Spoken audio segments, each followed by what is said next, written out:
My New Year message goes to one Dr. Fred Matiang'i. Dr. Matiang'i, do you know why you are vying for president? You come from a region, their ethnic numbers cannot make even one imagine contesting for a president seat. But I want you to look at these photos.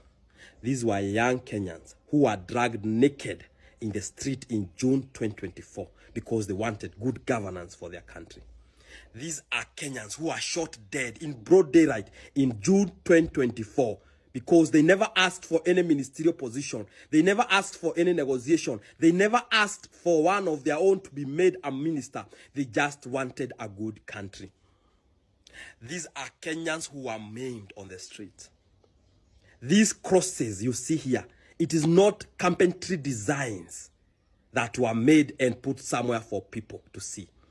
These were crosses of the souls and the young people who were buried fighting for their own country. And when these young men were being buried, they went to the other world or wherever they went, knowing very well that they had an agreement. They were in concurrence with the rest of the Kenyans that they needed one person called Dr. Fred Matiang'i to come back in the country and try to change the system of this nation. They paid the price. That time you are not in the country. You are somewhere in the United States of America working in World Bank. All these politicians were in this country. Not even one was mentioned. All these young men who died, they died knowing they were in concurrence with the rest of Kenya that they wanted one Dr. Fred Matiang'i to come and save their country. They had seen you doing the impossible, going to schools and changing them. Examination, the norm that exam had to be leaked, you stopped it. They had seen you working, and that's why they called you in your absentia. They called your name.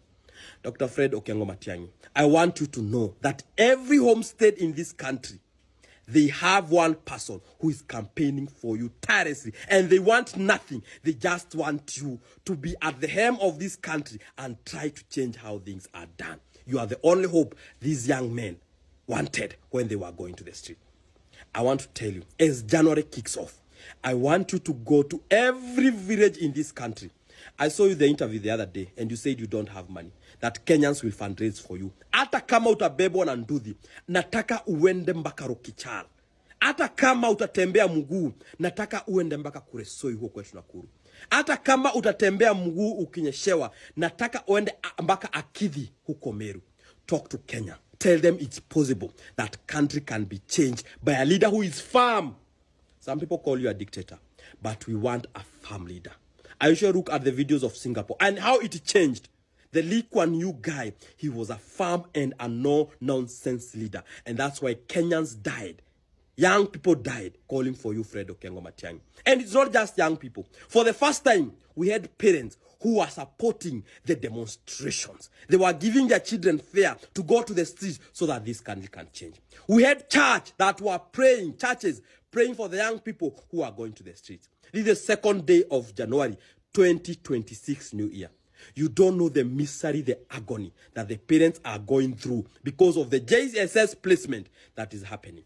Madhogodhanyo, a confused system because the government does not care. Wakotuna mambo na empowerment. Yesterday I met a teacher somewhere in a function I was, and I asked a headmaster, tell me honestly, was JSS or CBC a bad idea? He told me no.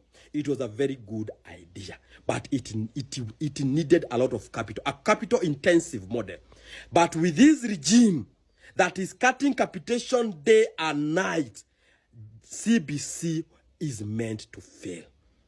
He told me even some of the headmasters, they are not attending schools as you open the schools because the suppliers are at their door to demand payment of the goods they supplied. But there's nothing they can do because capitation was reduced na ha suppliers hawatai kusikia. Dr. Fred Matiang'i, hii message ikikufikia. You come from a region whose ethnic numbers, they can't make even one imagine becoming presidency. But Kenyans don't want those nonsense of the numbers again. They just want to see a country that is working for them. They don't care who becomes the president. They just want to see the schools working, the hospitals working, and the economy working. Just is it. Fred, 2026, go to every village. I'm telling you, because I was in the village. Every homestead, there is a person campaigning for you, and especially women. All of them, they are behind you. That is my message for you.